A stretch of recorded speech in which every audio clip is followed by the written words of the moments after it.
Item ಯಾವುದೇ ಇರಲಿ try ಮಾಡಿ ಆಚಿ ಚಿಕನ್ ಮಸಾಲಾ. ಆಚಿ ಚಿಕನ್ ಮಸಾಲಾ. ಒಂದ್ ಕಡೆ ರೆಡ್ಡಿ ಸಂಧಾನ ಸಕ್ಸಸ್, ಮತ್ತೊಂದ್ ಕಡೆ ಕುತೂಹಲ.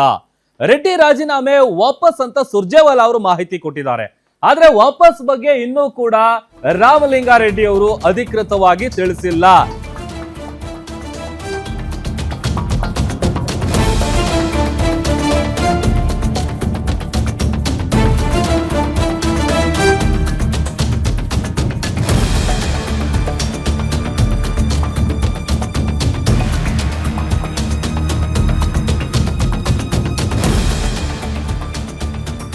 ರಾಜ್ಯ ಕಾಂಗ್ರೆಸ್ನಲ್ಲಿ ಸದ್ಯ ಹಾಟ್ ಟಾಪಿಕ್ ಅಂತ ಅಂದ್ರೆ ಅದು ರಾಮಲಿಂಗಾರೆಡ್ಡಿ ಅವರ ರಾಜೀನಾಮೆ ವಿಚಾರ. ಒಂದ್ ಕಡೆ ರೆಡ್ಡಿ ಸಂಧಾನ ಸಕ್ಸಸ್ ಆಗಿದೆ, ಮತ್ತೊಂದು ಕಡೆ ಕುತೂಹಲ ಹಾಗೆ ಇದೆ. ರೆಡ್ಡಿ ರಾಜೀನಾಮೆ ವಾಪಸ್ ಅಂತ ಸುರ್ಜೇವಾಲಾ ಹೇಳಿದ್ದಾರೆ. ಆದ್ರೆ ವಾಪಸ್ ಬಗ್ಗೆ ಇನ್ನೂ ಕೂಡ ಅಧಿಕೃತವಾಗಿ ರೆಡ್ಡಿ ಅವರು ತುಟಿ ಬಿಚ್ಚಿಲ್ಲ, ತುಟಿಕ್ ಪಿಟಿಕ್ ಅಂದಿಲ್ಲ. ಸಭೆಯಲ್ಲಿ ನಡೆದಿರೋ ಚರ್ಚೆ ಬಗ್ಗೆ ಸುರ್ಜೇವಾಲಾ ಅವರು ಹೇಳಿಕೆ ಕೊಟ್ಟಿದ್ದಾರೆ. ಮತ್ತೊಂದು ಕಡೆ ಸಭೆಯ ಬಗ್ಗೆ ಯಾವುದೇ ರೀತಿಯಾದಂತ ಮಾತನ್ನಾಡದೆ ರಾಮಲಿಂಗಾರೆಡ್ಡಿ ಅವರು ಹೋಗಿರೋದು ಸಾಕಷ್ಟು ಕುತೂಹಲ ಕಾರಣ ಆಗ್ತಾ ಇದೆ.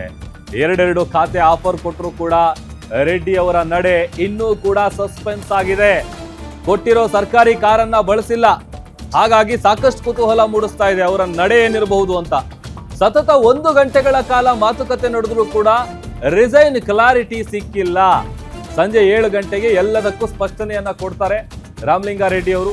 7 ಗಂಟೆಯ ಬಳಿಕ ರಾಜೀನಾಮೆ ವಾಪಸ್ ಪಡ್ಕೊಂಡಿರೋ ಬಗ್ಗೆ ಏನಾದ್ರೂ ನಿರ್ಧಾರ ಪ್ರಕಟ ಮಾಡಬಹುದಾ ಗೊತ್ತಿಲ್ಲ, ಕಾದ್ ನೋಡ್ಬೇಕು.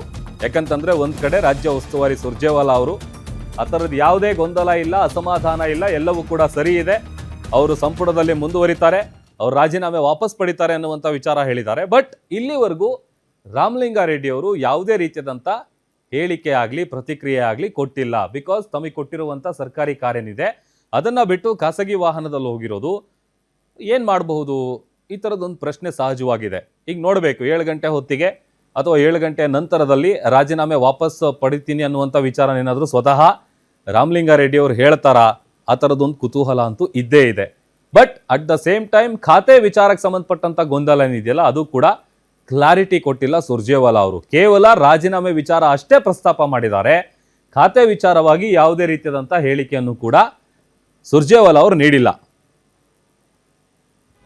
As also what PCC President Shri B.K. Hari Prasad and thousands lakhs of Congress workers across Karnataka. When you broke the news of his so-called resignation, Shri D.K. Shivkumar, Shri B.K. Hari Prasad, Shri Siddaramaiah and myself, we all spoke to him, all 4 of us. There was apparently some misunderstanding. He again met Shri B.K. Hari Prasad, me and Shri D.K. Shivkumar, Shri Siddaramaiah. He has already, I think, told you that he has withdrawn his resignation. There was some misunderstanding and he shall continue to work as a loyal soldier and minister of the party. So people who were talking about and gleeing and celebrating, there is BJP is in a state of shock actually, because they thought they were fishing for trouble in the smooth transition of power, and they were hoping that they will be able to gain some political capital out of everything that they lost in eyes of people. Having failed, they were talking about wickets and what not. But let me tell them that both Mr. Vijendra and also Mr. Ashok, you will repeatedly get clean bowled in the court of the people, because to win the trust of the people, you need sincerity, you need commitment, and you need service of the people, which Congress government has implemented through its 5 guarantees. ಮತ್ತಷ್ಟು details ಕೊಡ್ತಾರೆ ನಮ್ಮ political bureau head Maruti Pagoda live join ಆಗ್ತಿದ್ದಾರೆ. ಮಾರುತಿ, ಒಂದ್ ಕಡೆ ಸುರ್ಜೇವಾಲಾ ಅವರೇನೋ ರಾಜೀನಾಮೆ ವಿಚಾರವಾಗಿ ಹೇಳಿದ್ದಾರೆ, ಬಟ್ ಈಗ ರಾಮಲಿಂಗಾರೆಡ್ಡಿ ಅವರು ಸ್ವತಃ ಈ ವಿಚಾರ ಹೇಳಬೇಕು, ತಮ್ಮ ನಿರ್ಧಾರ ಏನು, ವಾಪಸ್ ಪಡಿತಾರ ಹೇಗೆ ಅಂತ. ಸೊ ಅವ್ರು ಯಾವಾಗ ಹೇಳ್ಬೋದು, ಏನ್ ನಿರೀಕ್ಷೆ ಮಾಡ್ಬೋದು? ಅಲ್ಲ, ಇದನ್ನೇ ಸ್ಪಷ್ಟಪಡಿಸೋದಕ್ಕೆ ಇವತ್ತು ರಾತ್ರಿ 7 ಗಂಟೆಗೆ ತಮ್ಮ ಕಚೇರಿಯಲ್ಲಿ ರಾಮಲಿಂಗಾರೆಡ್ಡಿ ಅವರು ಸುದ್ದಿಗೋಷ್ಠಿಯನ್ನು ಕರೆದಿದ್ದಾರೆ. ಬೆಳಗ್ಗೆಯಿಂದಲೂ ಕೂಡ ಮಾಧ್ಯಮದವರ ಜೊತೆ ರಾಮಲಿಂಗಾರೆಡ್ಡಿ ಅವರು ಮಾತಾಡಿ ಸುರ್ಜೇವಾಲಾ ಅವ್ರ ಜೊತೆ ಸುದೀರ್ಘವಾಗಿ ಮಾತನಾಡಿದ್ದೀನಿ. ನನ್ನ ಅಭಿಪ್ರಾಯ ಮತ್ತು ನನ್ನ ಅನುಭವ ಹಾಗೂ ನನಗೆ ಈ ಹಿಂದೆ ಡಿ ಕೆ ಶಿವಕುಮಾರ್ ಅವರು ಹೇಳಿದಂತಹ ಒಂದು ಮಾತು, ಇದ್ರ ಬಗ್ಗೆನೂ ಕೂಡ ಅವ್ರಿಗೆ ಸ್ಪಷ್ಟವಾದಂಥ ಒಂದು ಮಾಹಿತಿ ಕೊಟ್ಟಿದ್ದೀನಿ ಅಂತ. ಅದರ ಜೊತೆಗೆ ರಾತ್ರಿಯೇ ಮುಖ್ಯಮಂತ್ರಿ ಡಿ ಕೆ ಶಿವಕುಮಾರ್ ಅವರು ರಾಮಲಿಂಗಾರೆಡ್ಡಿ ಅವರನ್ನು ಭೇಟಿ ಮಾಡಿದ್ರು. ಭೇಟಿ ಮಾಡಿ 1 ಗಂಟೆಗೂ ಹೆಚ್ಚು ಕಾಲ ಖಾಸಗಿ ಹೋಟೆಲಲ್ಲಿ ಚರ್ಚೆ ಮಾಡಿದ್ರು. ಆಗ್ತಾ ಇರುವಂತಹ ಗೊಂದಲ, ಈ ಗೊಂದಲದಿಂದ ವಿಪಕ್ಷಗಳಿಗೆ ಎಷ್ಟು ಮಟ್ಟಿಗೆ ಅಸ್ತ್ರಗಳು ಸಿಗ್ತಾ ಇದ್ದಾವೆ, ನಾನು ಅವತ್ತು ಹೇಳಿದಂಥ ಒಂದು ಮಾತು ಇವತ್ತು ಈಡೇರಿಸೋದಕ್ಕೆ ಯಾಕೆ ಆಗ್ತಿಲ್ಲ, ಈ ಎಲ್ಲ ವಿಚಾರಗಳ ಬಗ್ಗೆ ಮುಖ್ಯಮಂತ್ರಿ ಡಿ ಕೆ ಶಿವಕುಮಾರ್ ಅವರು ರಾಮಲಿಂಗಾರೆಡ್ಡಿ ಗಮನಕ್ಕೆ ತಂದಿದ್ದಾರೆ. ರಾಮಲಿಂಗಾರೆಡ್ಡಿ ಮತ್ತು ಡಿ ಕೆ ಶಿವಕುಮಾರ್ ಅವರ ಒಂದು ಸ್ನೇಹ ಇವತ್ತು ನಿನ್ನೆದ್ದಲ್ಲ, 1978ರಿಂದಲ್ಲ.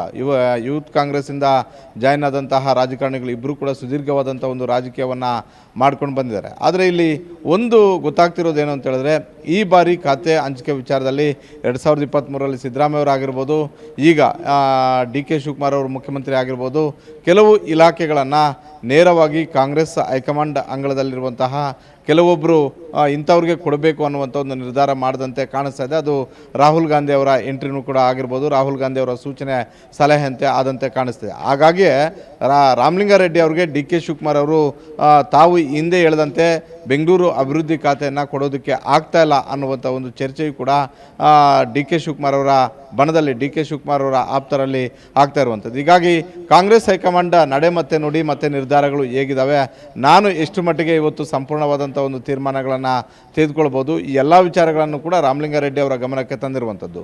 ನಿನ್ನೆ ಬೆಳಗ್ಗೆ 7 ಗಂಟೆಯಿಂದ ರಾತ್ರಿ 9:30 10 ಗಂಟೆವರೆಗೂ ಇದ್ದಂತಹ ರಾಮಲಿಂಗಾರೆಡ್ಡಿ ನಿನ್ನೆ 10:30ಯಿಂದ ಇವತ್ತು ಇರುವಂತಹ ರಾಮಲಿಂಗಾರೆಡ್ಡಿ ಅವರ ಹೇಳಿಕೆಗಳಲ್ಲಿ ಭಾಳಷ್ಟು ಭಿನ್ನತೆಯನ್ನು ನಾವು ನೋಡ್ತಾ ಇದ್ವಿ. ನಿನ್ನೆ ಭಾಳಷ್ಟು ಅಗ್ರೆಸಿವ್ ಆಗಿದ್ದರು.